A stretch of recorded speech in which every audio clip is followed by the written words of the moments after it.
APU. American Public University is proud to present The Everyday Scholar.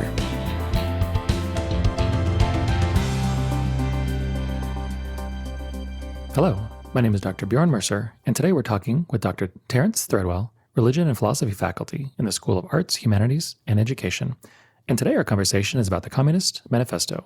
Welcome, Terrence. Thank you for having me. It's good to be here. I'm excited to talk about this because if there's one thing in today's political sphere that is, say, not understood or just used as a political football, it is Marx and the Communist Manifesto. So I'm excited to learn more about it. And so let's jump into the first question is, in around 5 minutes or however long it takes, what does the Communist Manifesto communicate to its reader? Okay, so let me give you a number of points, which I think are key points. Marx says in the manifesto that class that controls the economy controls the society. In other words, controls the whole thing. And for Marx, it was definitely the what he called the bourgeoisie, the rich and powerful. Marx goes on to talk about power in the sense that if you can unify or bring unification to the working class, then they can take back control or at least share control. And actually in another paper, because he wrote this manifesto in 1847, but in 1844, he done a draft copy, which he called the Paris Manuscripts. And in that Paris Manuscripts, he talks about alienation, how the bourgeoisie seek to alienate the working classes, but we can come to that later. So he talks about the abolition of private property, something here that has some reflections onto the utilitarianism of John Locke. He didn't believe that anyone should own property. It should be owned by everybody. So, he was against private property. Collective ownership was a means of production because he realized that going back to the old serf system, that the serf was tied to the property that he rented and was required to produce goods. So in a sense, could never get out of that trap, could never actually make money for himself and prove himself. He was always tied under the control of the lord or the landowner. He believed in central planning. He believed that, the government should plan everything out and set the goals. He wanted to eliminate, in the manifesto there, the unfair gaps of income. In other words, you've got the boss earning a huge chunk of the pie and leaving nothing behind for the workers. So he wanted to narrow that gap. And then the provisions of life. For Marx, it was about, we would say, healthcare, education, all that being free in a sense. Marx had this thing about utopia, and he draws a lot of criticism as being a utopian, but he wasn't really. He just saw that the working man or woman should have ample time in their working week to improve themselves and to enjoy life. So I'm so glad that you chose the manifesto and not Das Kapital. Oh, for sure. And I think most people are familiar, if even just a name, of the Communist Manifesto versus Das Kapital. So here's a question for those who don't know. Where was Marx from?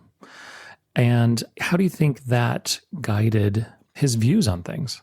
Well, Marx was from Germany originally, or from Prussia in those days. And he was born into a very middle-class family, a very probably upper-middle-class family. His father was a lawyer, and his grandparents on both sides of the family were rabbis. And so, very wealthy family. He married into the German aristocracy.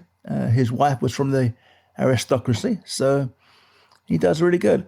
But I think he senses the sense of injustice in society at that time. And we've got to remember, this is what I say about Marx, it's all contextual, really. We don't live under those kinds of conditions of absolute poverty, hunger, the feeling of worthlessness. I mean, you literally, if you were a peasant, you were worthless. It was only while you were producing something that they would value you in a sense, but tremendous poverty, tremendous social ills. He moved from Germany, well, actually, he got kicked out of Germany into France, and then from France got pushed out into London. And it was really in London that he starts to formulate his thinking. We're going to get into this a little more.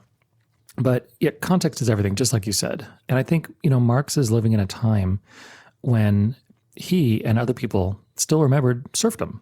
There were large swaths of the population that were desperately poor. And even during his time, there were still large swaths of the population that were desperately poor. And again, today, especially in America and in Europe, and even how it's changed, say, example, in China, is that our concept of poverty is nothing like it was 150 years ago. And so everything is contextual, especially when it comes to Marx. And that's one of the funny things about how Marx is used today, because it's just, and we'll get to this a little later, he's used as a boogeyman. And so this goes to the next question is, does Marx, Engels, and the Communist Manifesto advocate violence and authoritarianism? I suppose the answer to that is yes and no, in the sense that he certainly didn't promote violence, despite what others have said, but I think he was aware of the fact that revolution brings violence. For him, it was mainly the counter-revolutionaries that caused the violence, rather than the people themselves. So, for example, in the Paris Commune of 1871, the counter-revolution killed 30,000 men, women, and children. So I think Marx was aware of the fact that if there's going to be a revolution, it's going to be successful, there's going to be bloodshed. It's inevitable. And of course, in the American Revolution, we know that there was a war. No, for sure. And again, we'll go into this more in depth. But just like you said, again, within Marx's lifetime, especially the older generation of Marx, people who were older than Marx, they would have remembered the Napoleonic Wars. And for those who don't quite know the Napoleonic Wars, it started with the French Revolution in the late 18th century, which killed countless peoples. And then the Napoleonic Wars raged throughout all of Europe for a good 25 years, in which millions of people died.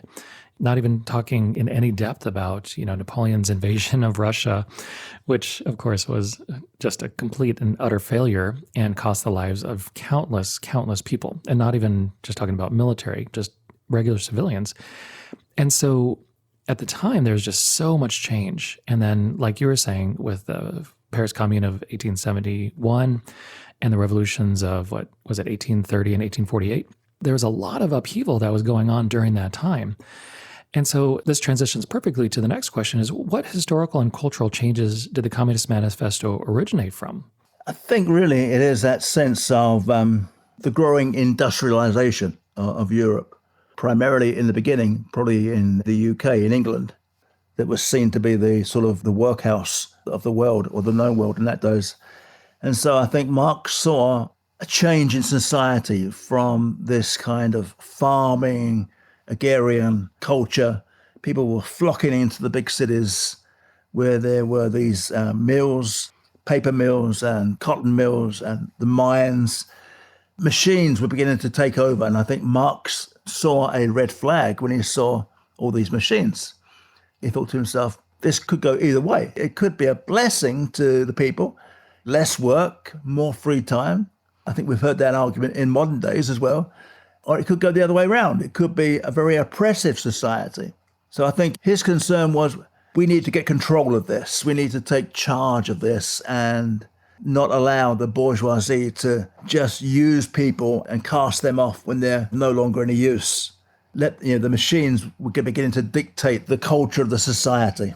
I don't know if this is a good analysis, but 150 years later, I would say that the machines do dictate culture and society to a point. And especially, moving forward with AI, we are potentially going into a generation where scores more jobs will disappear and then be replaced by robots. And so what are millions of people going to do? And so one of the questions that I have is, now the Communist Manifesto was taken, and then, of course, the first place it really was successful was in Russia. This is after Marx's lifetime. And so the communists then created the USSR after the horrible, horrible revolution after World War I. Now, as far as the Soviets, did they take the Communist Manifesto and did they apply it in a, quote, pure form? Did they alter it? Because I think when we think of communism, we always think of the USSR, and then of course China. China still exists, but it's very different than it was originally. And just the absolute authoritarianism of the USSR under Stalin is horrible. And so did they take his ideas and run with them, or did they have their own ideas? I mean, what happened there? I think they took the basic framework to start with. In a sense, you've got to see Marx as being, his socialism, which in its purest form, I think he was a little bit naive, but his thinking and his thoughts were changed to perhaps more of a utilitarian thinking under perhaps Lenin and Trotsky. And then it changes again with Stalin, and there you've got a totalitarian system. So I think Lenin perhaps and Trotsky were very much Marxists. I think Stalin just saw Marx as a means to an end and really changed the whole concept completely. So I think that's why we tend to look and say, well, the USSR, no, they're not really Marxist. It's very authoritarian. And for the listeners, can you give us an idea of what you mean by authoritarianism versus totalitarianism, and then also utilitarianism? All these isms. But I think that's one of the things when people have a discussion about socialism and Marx is they use terms however they think they mean to them. And I'm glad you talked about totalitarianism with Stalin because, I mean, without saying he's one of the top 3 worst people ever. Yeah, I think so. When we look at the utilitarian model, and I personally think that America wanted to be modeled after a utilitarian model. People like James Mill, for instance, his view was that if there was an apple pie, for instance, he doesn't mind you as the boss taking a larger chunk of the pie as long as there is enough pie left for everybody else. And that was his view. And John Locke is involved. I mean, we even have a quote almost in the Declaration of Independence from John Locke, life, liberty, and the pursuit of happiness, which is almost a utilitarian phrase. But then we come on to the likes of Stalin and authoritarianism. Then we have the gulags and we have the oppression. And if you speak up against Stalin, you are gone. I mean, he murdered countless numbers of people to get his own way. And if you were part of that political system in the top levels, you weren't in poverty. In fact, they had their own shops for the party members to buy all the luxury goods and whatever else. Yeah, the history of course, the USSR is fascinating. And going from a Tsarist Russia and then to a Soviet Russia is just heartbreaking. What the Russian people went through during that time is just terrible. And then transitioning, like you said, from Lenin and then Stalin's takeover. And then something, like the Holodomor in the Ukraine is just, again, heartbreaking. And it's where the Holodomor was something that was absolutely preventable, but then it happened. Millions of people died. And then, they didn't want it to get out. And then, of course, all the gulags, as you said, in the 30s, and just constant totalitarianism. And it's the kind of thing that we can't even comprehend, luckily, here. And it's something that we, of course, have to avoid at all costs. Now, and with that, does the Communist Manifesto still apply today? Okay. Good question. I think the answer is going to be yes and no. I think no in terms of a unit, as a document. It's never going to rise again as being of any value, but there are certain things in the manifesto which are important, or certainly within the Paris manuscripts. And the Paris manuscripts were written in 1844, but were not published until 1935. Then they became a huge success. But in that, there is the theory of alienation. So, we're both working for the university. Bjorn earns this X number of dollars, Terry earns X number of dollars, and we are told by our bosses, do not talk to each other and do not share what you earn. It's between the boss and you.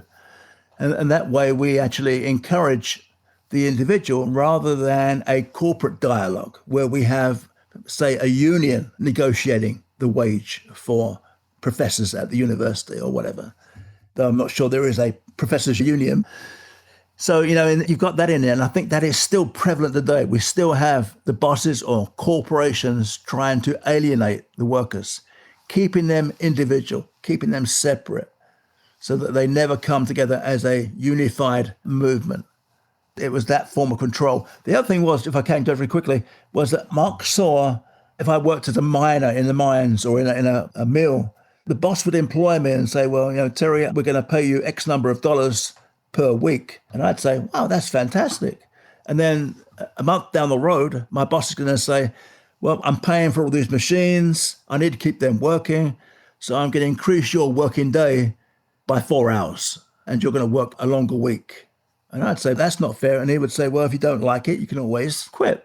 So I think, that was one of the things that Marx was so passionate about, the exploitation of the worker. Right. And I'm really glad you hit on that, because the exploitation of the worker is something that applies today. It has not gone away. And again, where we think of the 40-hour work week, the 40-hour work week was something that workers had to fight for. So what we expect today, again, wasn't around 100 years ago.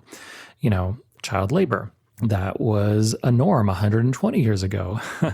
Easy 10, 12-hour work days, that was a norm 100 years ago. So all these different things that occurred that people don't quite realize that we completely take for granted. And I really like how you talked about the alienation of the worker, because, again, that is there. When you have a large corporation and they have workers, they don't want those workers to talk to each other, just like you said, because then they'll realize that there's a huge disparity between how much people get paid.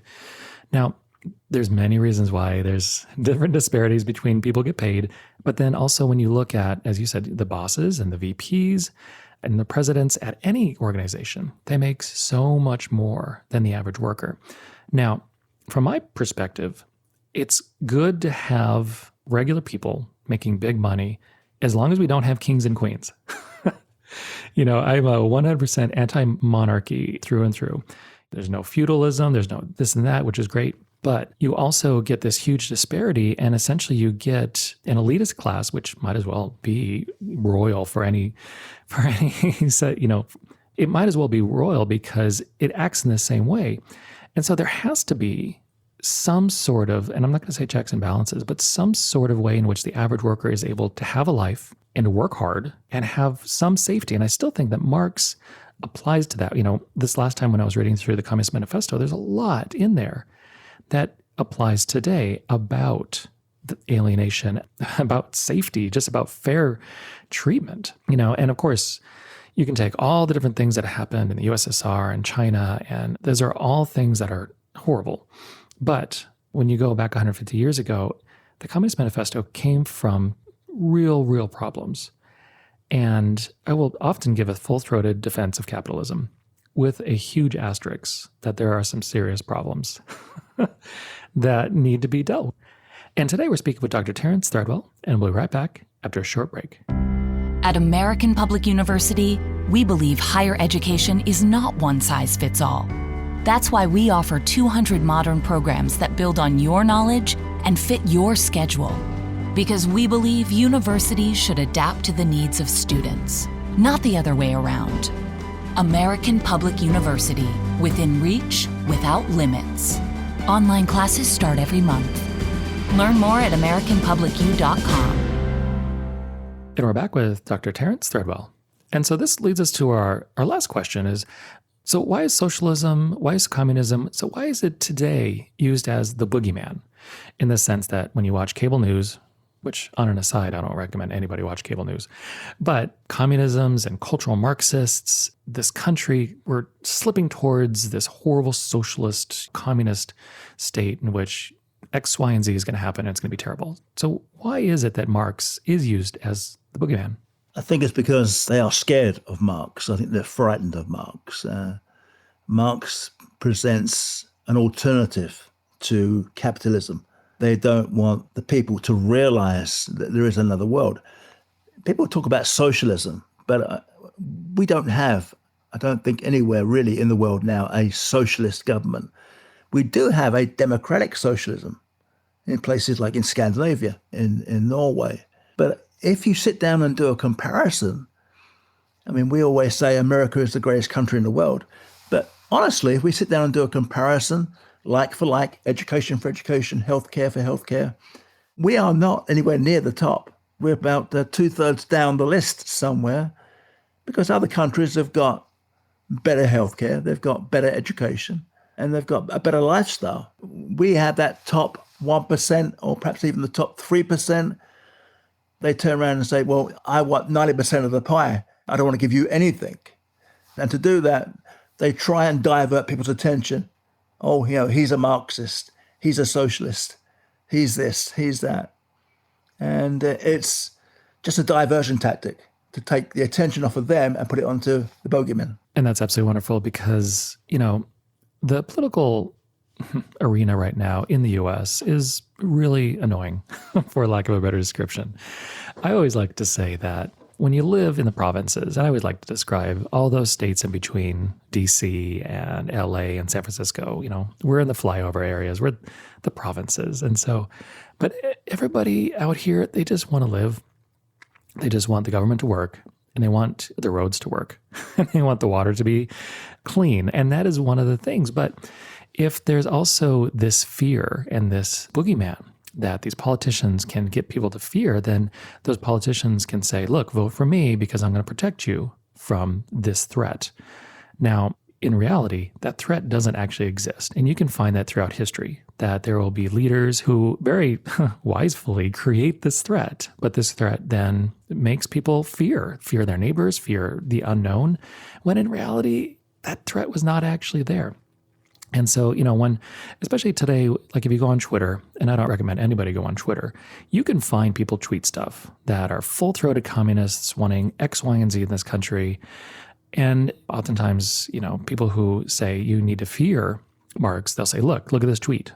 And the reality is that you can find any one tweet that will advocate anything, but that's not the common goal of people.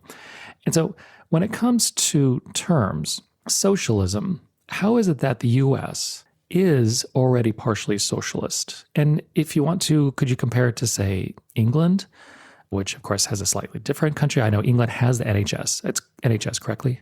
We do have some kind of socialist background, I suppose, in the US. Obviously, pensions and welfare would be part of a socialist system. So, there are parts there, but we are a long way away. And I think it's not a perfect system either when you think about it. The UK has free healthcare, but you might have to wait 2 years to get an appointment for a knee replacement of some sort. So it's not perfect in that sense. They do have subsidized education. So I think there's got to be a happy medium somewhere in between the two. But I think, we've got to encourage people. We have students these days that are leaving college with huge amounts of debt. Oh, completely. And what would you say to people who would push back and say, well, America's great because it's a meritocracy. And if you work hard enough, you can achieve whatever you want to achieve? Yeah, I think it depends, doesn't it, really? We have a huge problem with racism in America, where you have black and brown communities. The schools that they go into are not the best schools. They're not funded equally. Their education isn't as good. They don't come out with a GPA that's worth anything. They don't get into a college. Where do they go from there? They're never going to make Harvard and Princeton, in that sense. So we, to use an old slave term, we hobble people. They start out being at the bottom of the run and perhaps even lower than that, and they're never going to make it up. I always think of Abraham Lincoln's promise of 40 acres and a mule for the slaves when they were declared free. What would that 40 acres be worth now if that was, the case? So I think, it's not a question really of equality, it's a question of equity. And our system doesn't create equity.